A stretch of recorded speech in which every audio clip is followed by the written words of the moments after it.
You know that feeling when the air pressure drops right before a thunderstorm? That specific heavy silence where the birds stop singing and the leaves flip over? That's what the conference room felt like on a Tuesday morning in November. But instead of thunder, the impending disaster was wearing a slim-fit navy suit that was 2 sizes too tight and loafers with absolutely no socks. My name is Sloan Vance. For the last 7 years, I've been the Client Solutions Lead for Helix Biopharma. That title sounds vague, which is intentional. It means I fix things. It means when a customized supply chain algorithm for a Fortune 100 healthcare network starts hallucinating and routing volatile clinical trial compounds to a warehouse in Arizona, I'm the one they call at 3 a.m. I don't panic. I don't scream. I just move the pieces on the board until the problem disappears. I don't smoke. I don't drink before 6 p.m. I write with a Mont Blanc pen that cost more than my first car, and I know the names of the children of every C-suite executive in my portfolio. I am the invisible glue that holds a $5 billion portfolio together, and the crown jewel of that portfolio was Arthur Kensington. Kensington isn't his real name, obviously, but the money is real. $5 billion of annual contract value real. He's the kind of client who doesn't sign contracts. He signs alliances. He's old school. He hates slide decks. He hates buzzwords. He hates people who try to sell him things he didn't ask for. We had a rhythm, Kensington and I. We spoke in shorthand. A nod meant yes. A silence meant fix it. And a phone call meant the building was burning down. In 7 years, he had never threatened to leave. Not once. Then came Preston Blake. Garrison Wells, our CEO, a man whose spine is made of wet cardboard, decided we needed to modernize. Apparently, consistent record-breaking profits were too boring. We needed disruption. We needed synergy. We needed a vice president of strategic growth who looked like he'd been manufactured in a lab funded by LinkedIn influencers.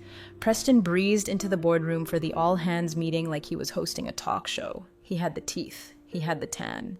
He had the energy of a golden retriever that had just ingested a bag of espresso beans. "Team," he started, clapping his hands together. The sound echoed in the silence. "I'm here to tell you that good isn't good enough anymore. We need to be great. We need to be agile. We need to trim the fat." I sat in the back taking notes in my leather-bound notebook. I've seen guys like Preston before. They come in every 3 years, break everything they touch, collect a massive severance package, fail upward to the next company. Usually, I just keep my head down, protect my clients from their stupidity, and wait for them to implode. It's a survival mechanism. Speaking of survival, look, I know how these stories go. You're probably scrolling through this on your lunch break, hiding from your own version of Preston. If you want to see exactly how I dismantled this man's career brick by brick, do me a favor and hit subscribe and maybe drop an upvote. It helps me know you're out there listening, and trust me, you're going to want a front row seat for the carnage that's coming. Anyway, back to the trim, the fat speech. Preston's eyes scanned the room. When they landed on me, there was a flicker of something that wasn't quite recognition. It was assessment, but he didn't see a shark. He saw a middle-aged woman in a charcoal blazer. He saw legacy. He saw furniture. He didn't know that 3 months ago, Kensington's entire European distribution network almost collapsed because of a server migration error. He didn't know that I manually coordinated the rerouting of 45 cryo-freight flights while sitting on my kitchen floor in my low-high loft in pajamas, ensuring Kensington didn't lose a single cent. Kensington didn't even know about that. I never told him. That's the job. The client sleeps well because I don't. After the meeting, Garrison Wells, looking nervous, ushered Preston over to me. "Preston, this is Sloan," Garrison said, sweating slightly. "She handles the Kensington account. It's our keystone." Preston smiled. It didn't reach his eyes. It was a smile made of porcelain and ambition.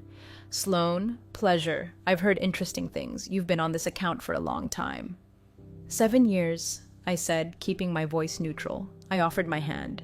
His grip was moist and weak, like holding a dead fish.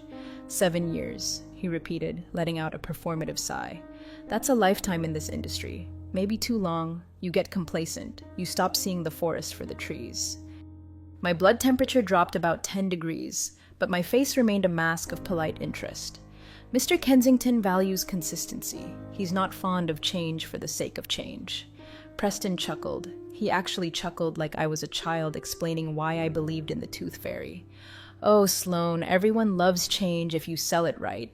Been looking at the numbers. The margins on the Kensington account are stagnant. We're over-servicing him. Too many hours, too much hand-holding. We're leaving money on the table. We're not selling him a service, Preston, I said, my voice hardening just a fraction. We're selling him reliability. If we cut support, he walks. Nobody walks away from a contract this size, Preston said, waving his hand dismissively. He's bluffing. He's got you wrapped around his finger. But there's a new sheriff in town now. I want you to set up a QBR, a quarterly business review for next week. I want to meet this guy. And Sloan, I'll be leading the presentation. I stared at him. The Kensington QBR was sacred ground. It wasn't a presentation. It was a conversation. We didn't use slides. We sat in armchairs, drank black coffee, and discussed global logistics trends. Bringing Preston into that room was like bringing a clown to a funeral. Preston, I said carefully, Kensington doesn't do standard presentations. Book it, he interrupted, turning his back to me to check his phone. And send me your deck by Friday. I'll need to polish it. We need to dazzle him. Lots of graphs, hockey stick growth, you know the drill. I stood there for a moment watching him walk away. The fluorescent lights hummed overhead, sounding like a flat line. He just ordered me to construct a bomb and place it directly under the foundation of our company. He thought I was just an admin with a fancy title. He thought I was a relic. He had absolutely no idea that the stagnant margins he complained about were the result of me spending company resources to fix internal screw-ups before they reached the client. He didn't know that I was the only reason the Kensington account existed at all. I went back to my desk. Hands were steady, but my heart was hammering a war drum against my ribs. I opened my email. I saw the calendar invite from Preston Kensington Account Strategy New Direction. I looked at the accept button. I clicked it. If he wanted a show, I would give him a show. But first, I had to prepare. Not for the meeting, but for the war. I opened a new folder on my private drive. I named it The Exit. And then, I picked up my phone and texted my contact at legal. Hypothetically, I wrote, how enforceable is the non-compete regarding clients I brought in prior to the 2018 merger? The 3 dots bubbled up immediately. The storm wasn't coming. It was here. And Preston had just handed me the umbrella, unaware that I was about to use it to impale him. If there is a hell, it is not fire and brimstone. It is a windowless conference room with a glass whiteboard, stale bagels, a middle manager explaining paradigm shifts to you for 4 hours straight. Wednesday morning, the prep session for the Kensington QBR. I walked in with a concise 3-page briefing document. It contained the KPIs Kensington actually cared about, on-time delivery rates, customs clearance velocity, and the error reduction metrics from the new Singapore Genomics Hub. It was clean. It was factual. It was boring to anyone who didn't understand that in biopharma logistics, boring equals profitable. Preston was already there connecting his MacBook to the 85-inch monitor. He was wearing a vest today, one of those fleece Patagonia numbers that scream, I work in venture capital, even though we work in freight shipping.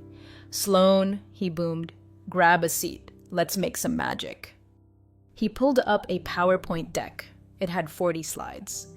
40. A 1-hour meeting with a man who checked his watch if you spoke for more than 30 seconds without making a point.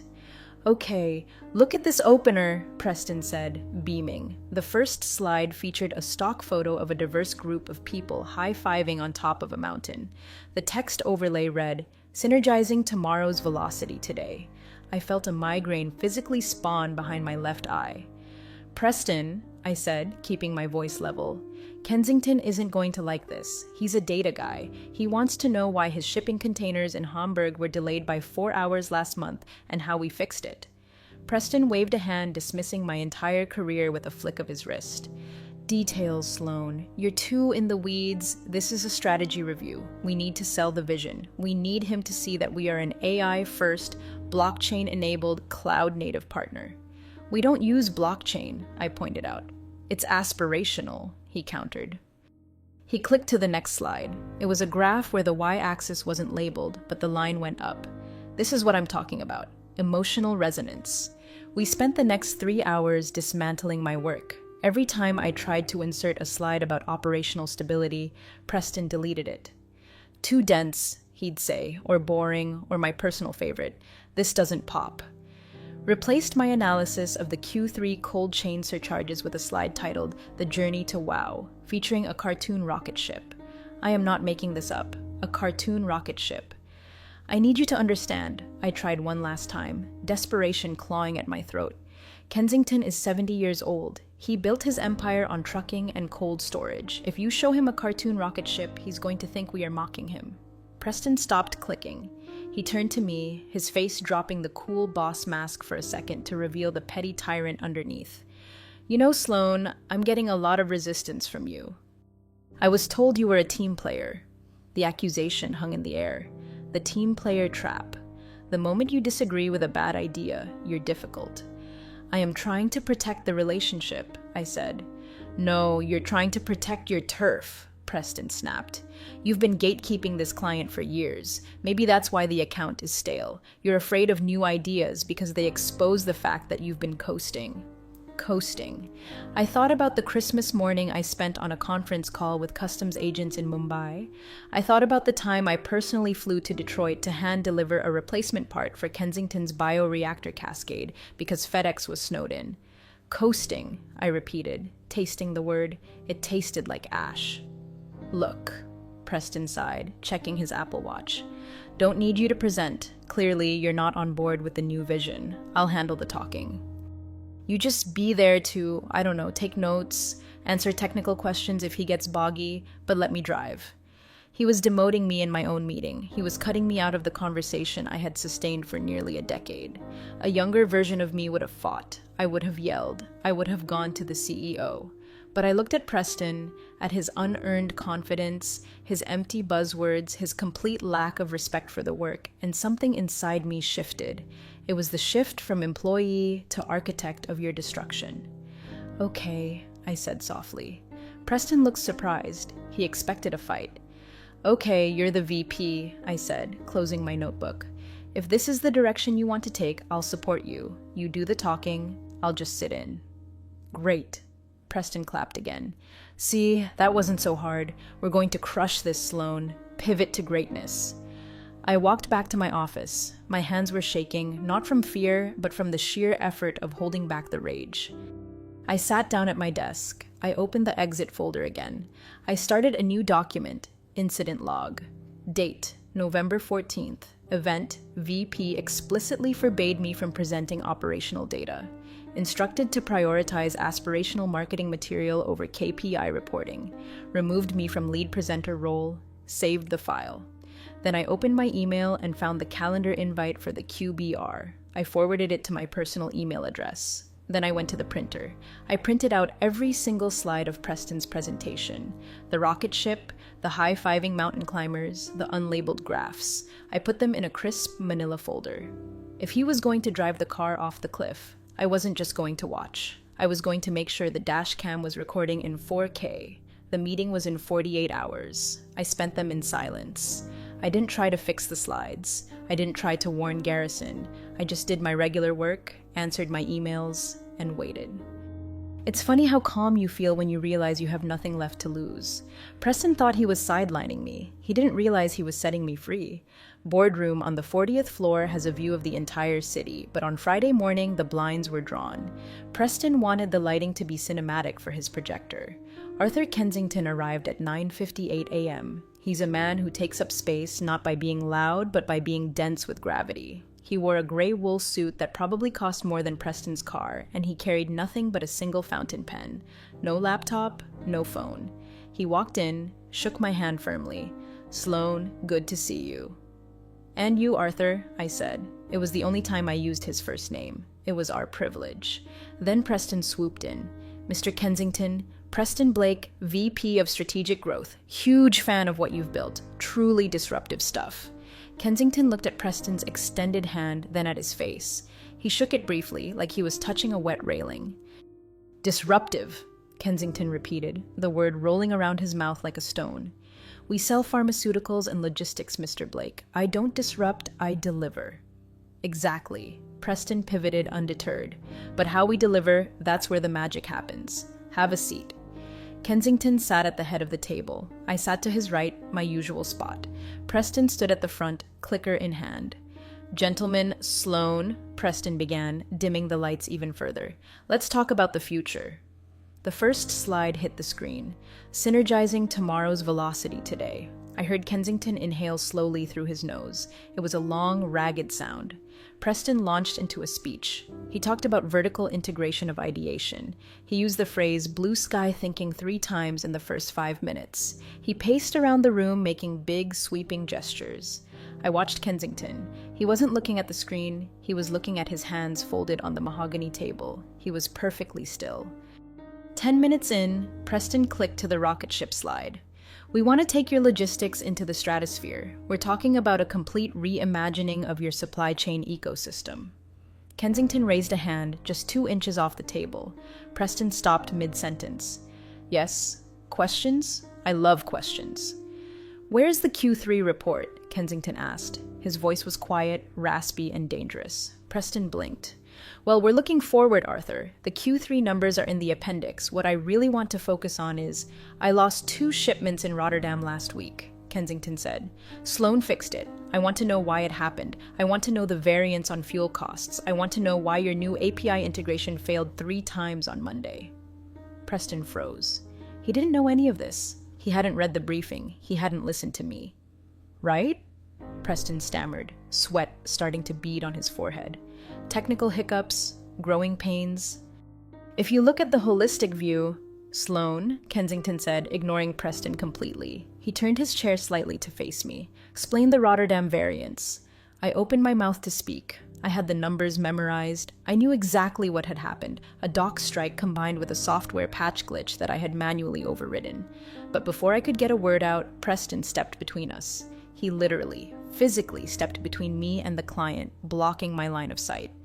Mr. Kensington, Preston said, his voice taking on a condescending edge, Sloan doesn't need to bore you with the minutiae. She's support staff. She handles the tickets. I'm here to discuss the strategy. We can have the tech team email you a PDF later if you really care about the small stuff. The room went absolute zero. Support staff. 7 years. Late nights. Holidays missed. Millions of dollars saved. Support staff. I looked at the back of Preston's cheap suit. Then I looked at Kensington. He was staring at Preston with an expression of pure, unadulterated disbelief.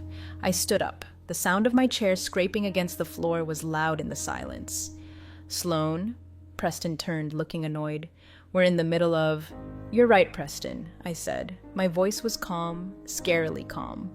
I'm just support staff, and it sounds like you have the strategy all figured out.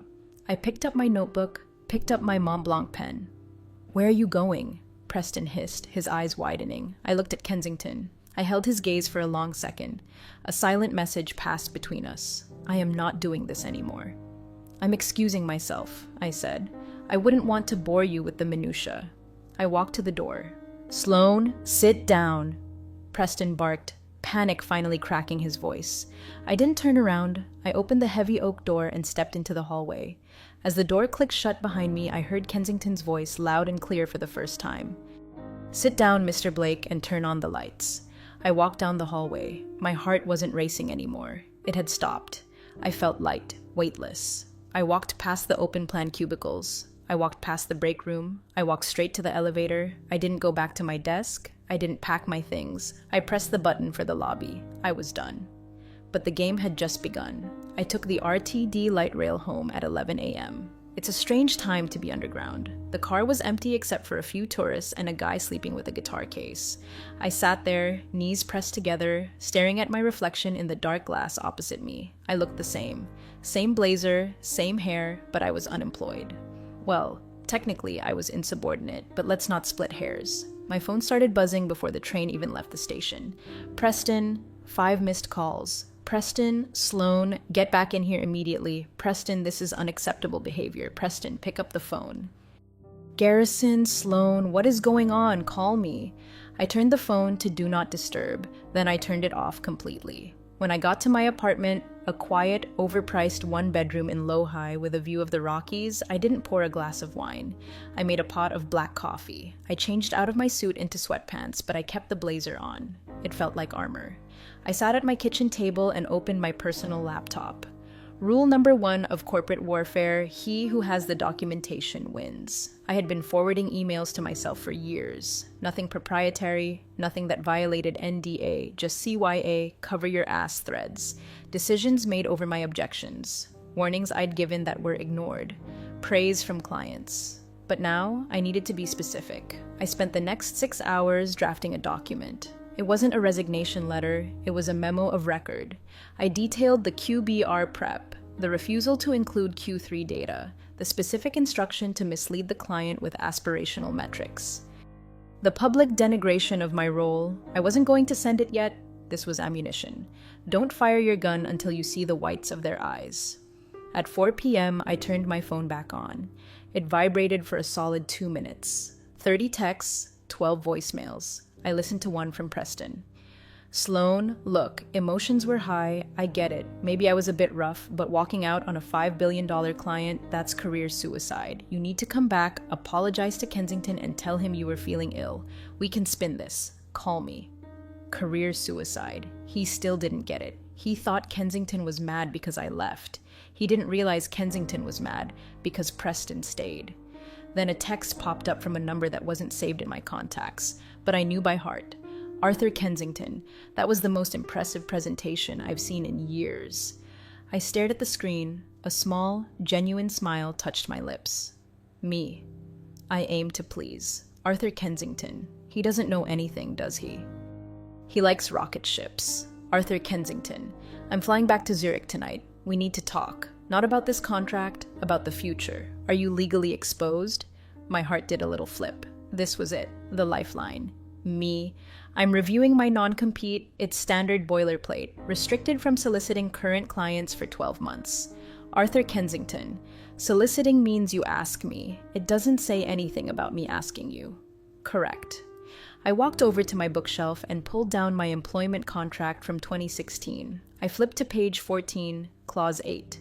B. Non-solicitation. He was right. The language was specific. The employee shall not directly or indirectly solicit, induce, or attempt to induce. If Kensington fired Helix Biopharma and hired me, I hadn't solicited a thing. He walked. Me. Correct. Arthur Kensington.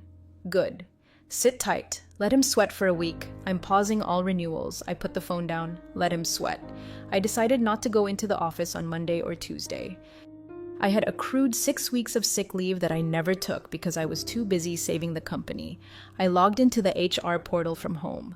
Request for leave. Medical. Stress-induced. Technically true. Preston was extremely stressful. I spent the next few days in a strange limbo. I watched the chaos unfold from a distance. My work email, which I could still access on my phone, was a dumpster fire. Subject: urgent. Kensington shipment stuck in customs from Preston Blake to Sloan. Sloan, I know you're sick, but we have a situation in Shanghai. Who is the contact for the port authority? I can't find it in the CRM. I looked at the email. I knew the contact. It was Mr. Chen.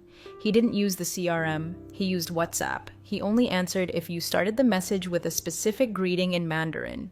I deleted the email. Another one came in an hour later, from Garrison Sloan. We need to talk. Preston says you're ghosting us. The Kensington account is at risk. I didn't reply.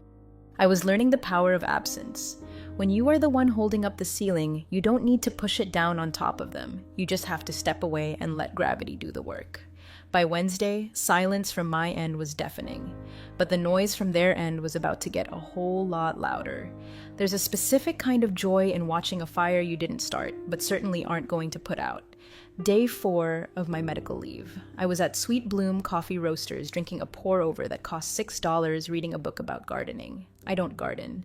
I just like the metaphor of pruning dead branches. My phone was still blowing up. The tone had shifted from anger to desperation.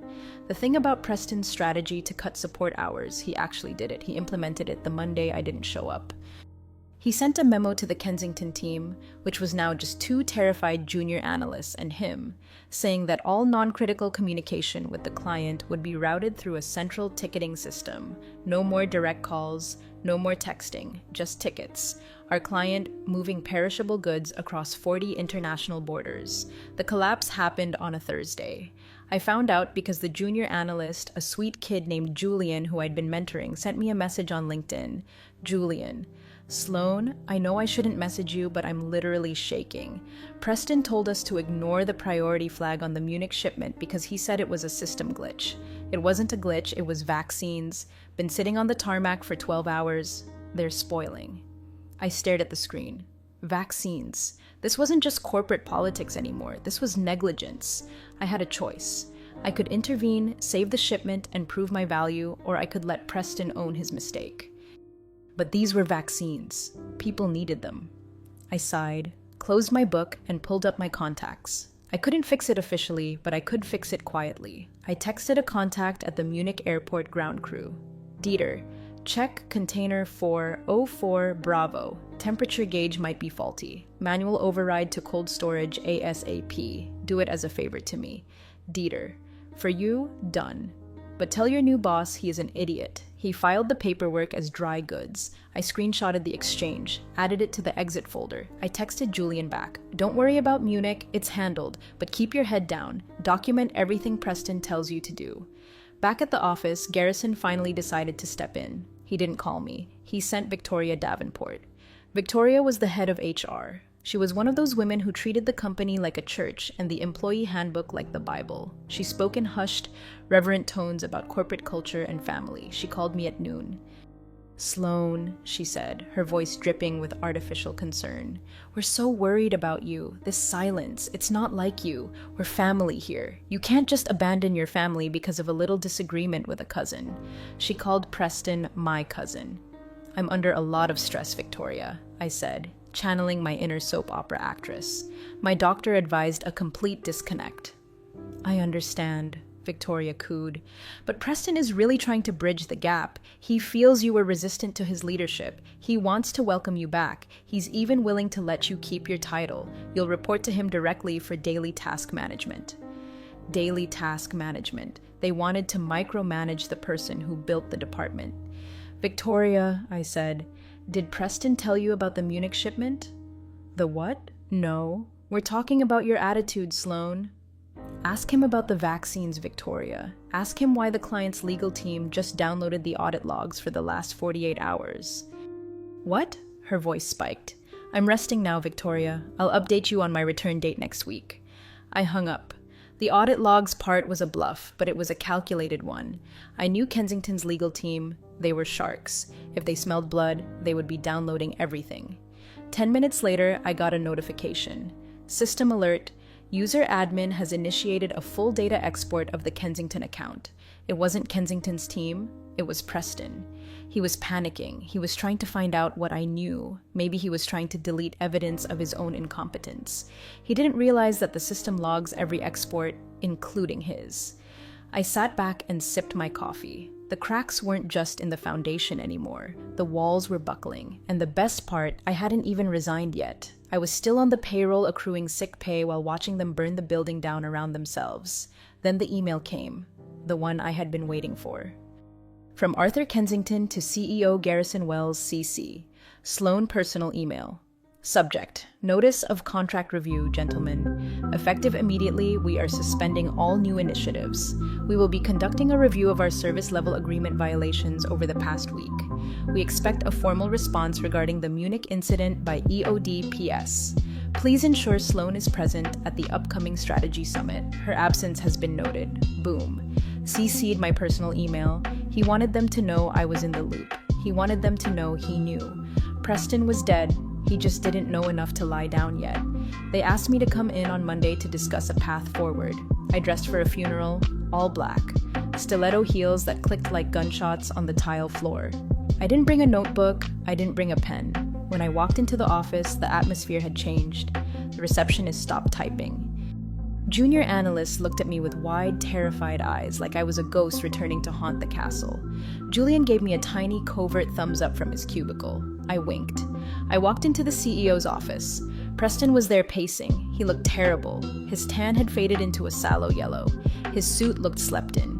Garrison was sitting behind his desk looking like he wished he could dissolve into his ergonomic chair.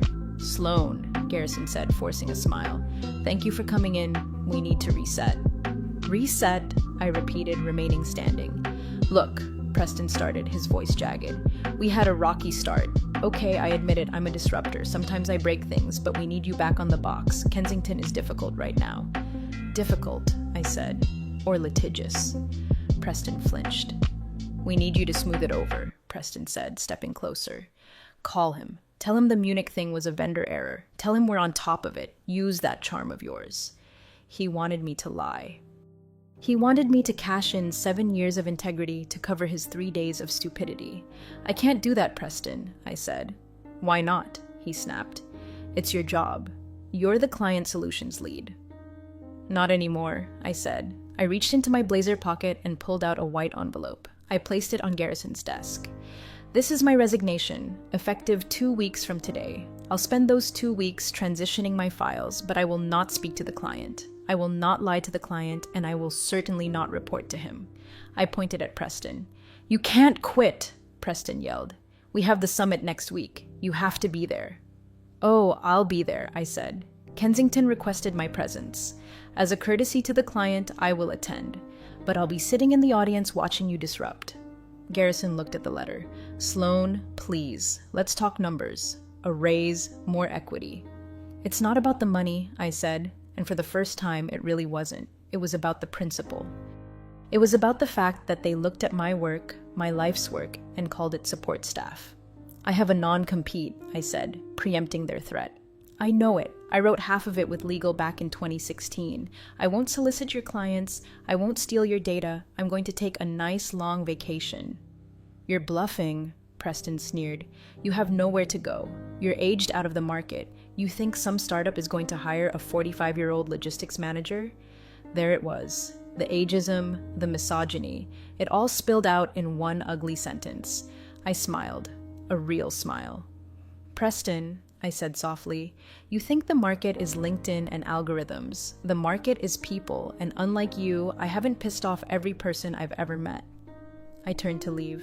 If you walk out that door, Preston threatened, I will make sure you never work in this industry again. I paused at the door. Preston, by next week, you won't even be working in this industry. I walked out. I went to my desk and started packing. Not much. Just the photo of my dog, my Mont Blanc pen, and the little crystal award I won 3 years ago. Julian rolled his chair over. Are you really leaving? He whispered. Yeah, Julian, I am. What am I going to do? He looked panicked. I handed him a sticky note with a phone number on it. You're going to wait 3 weeks, then you're going to call this number. It's a recruiter I know. She places people in firms that actually pay overtime. He took the note like it was a holy relic. I left the building at 2 p.m. The sun was shining.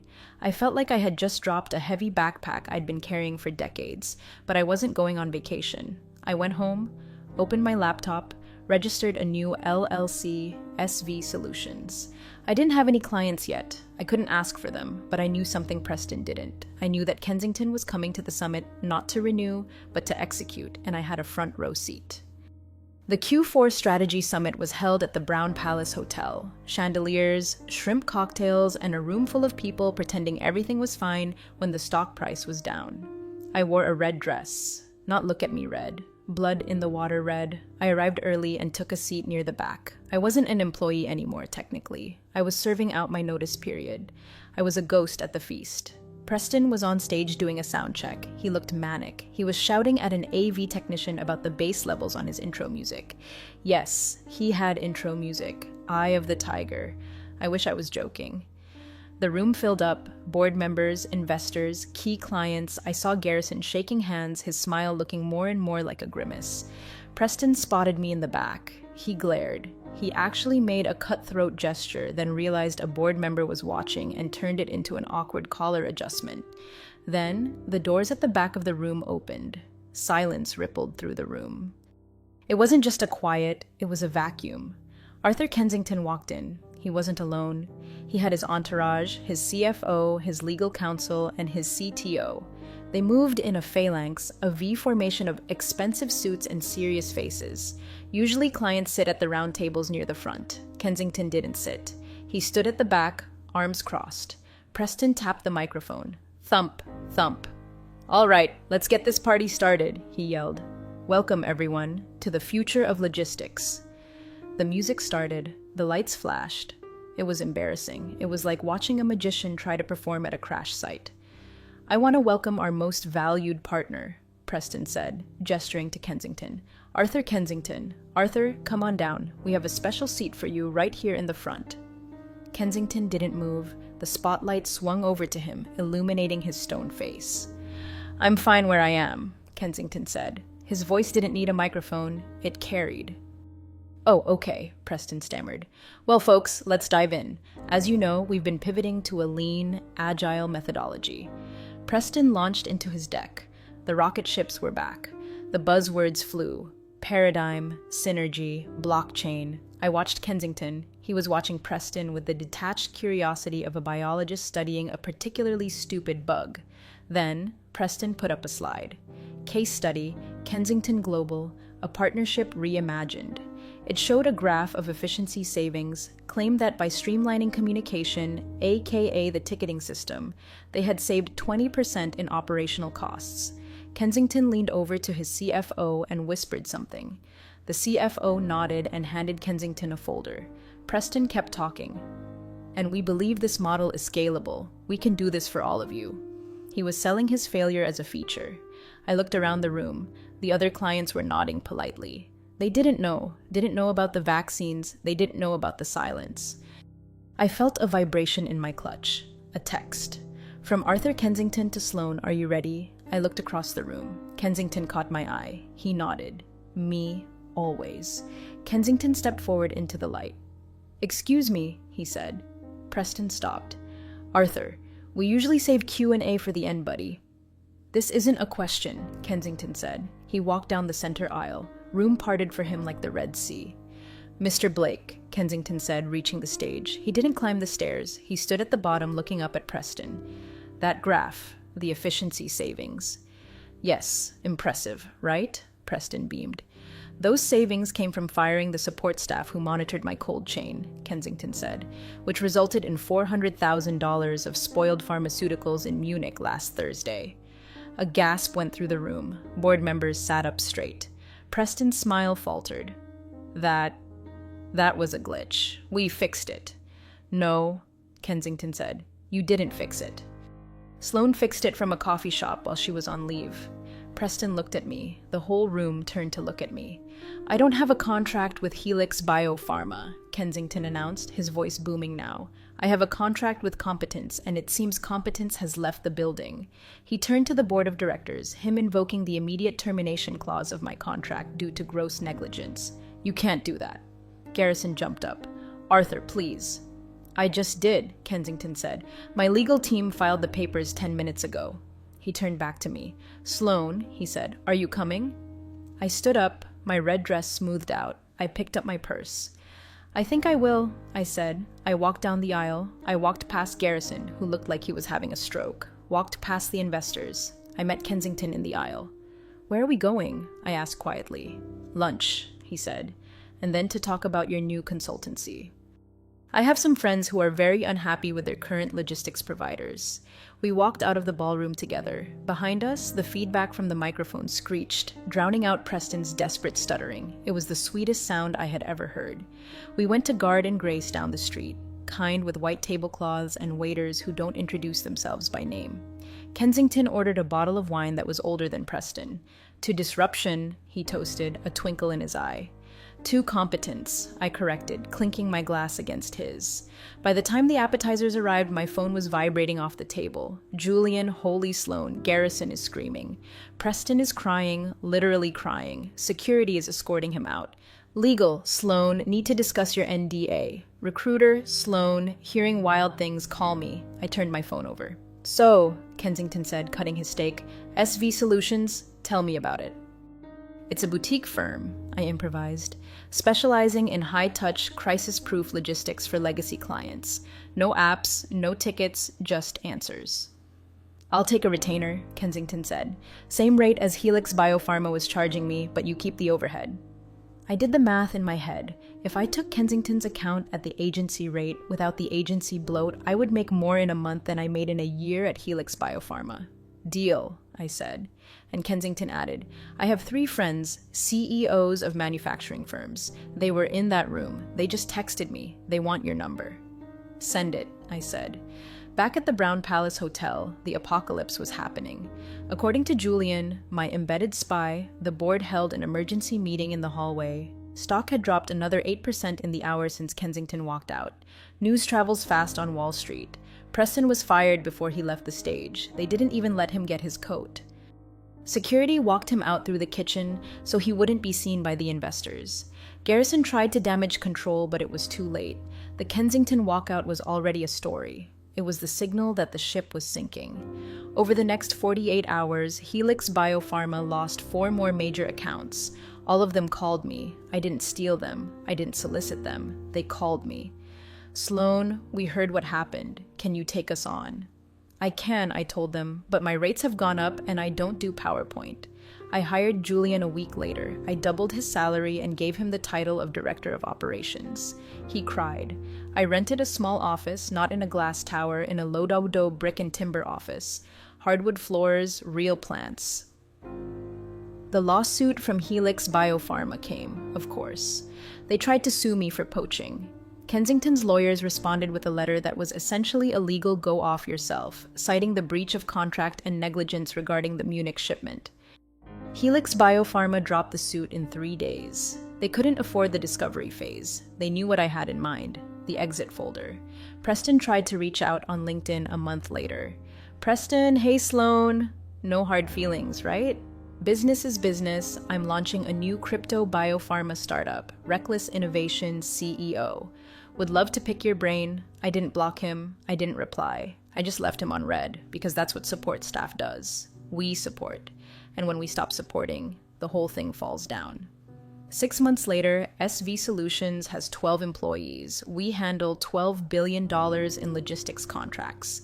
We don't have a strategy VP, have a coffee machine that actually works, and a rule that no meeting can last longer than 20 minutes. I bought the building. I was sitting in my office, looking out at the rain, when I saw the news alert. Helix Biopharma announces restructuring, selling logistics division to private equity firm for pennies on the dollar. They were being chopped up for parts. The brand equity Preston talked about was worthless. The legacy they despised was the only thing that had value. It had walked out the door in a red dress. I took a sip of my espresso. It's funny. Preston was right about one thing. We did need to trim the fat. He just didn't realize that he was the fat. I don't hate Preston. I don't hate Garrison. They were just symptoms of a disease. The disease of thinking that shiny new things are better than things that actually work. The disease of thinking that the people who do the work are interchangeable cogs, forgot the golden rule of mechanics, whether it's HVAC or global supply chains. You don't piss off the person who holds the wrench. My phone rang. It was Kensington. Sloan, he said, I'm in Tokyo. The port is congested. They're saying 3 days delay. I'm already on it, Arthur, I said, spinning my Mont Blanc pen in my fingers. I rerouted the shipment to Yokohama an hour ago. Trucking is arranged. You'll lose 4 hours, not 3 days.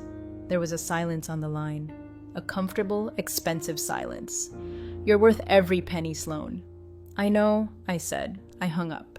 I looked at the exit folder on my desktop. I dragged it to the trash. The trash? Yes. I didn't need the insurance anymore. I was the insurance. I turned back to my work. The rain washed the city clean, and for the first time in 7 years, I didn't feel like I was holding up the sky. I was just flying in it. Life has its storms, but it also has its calm waters.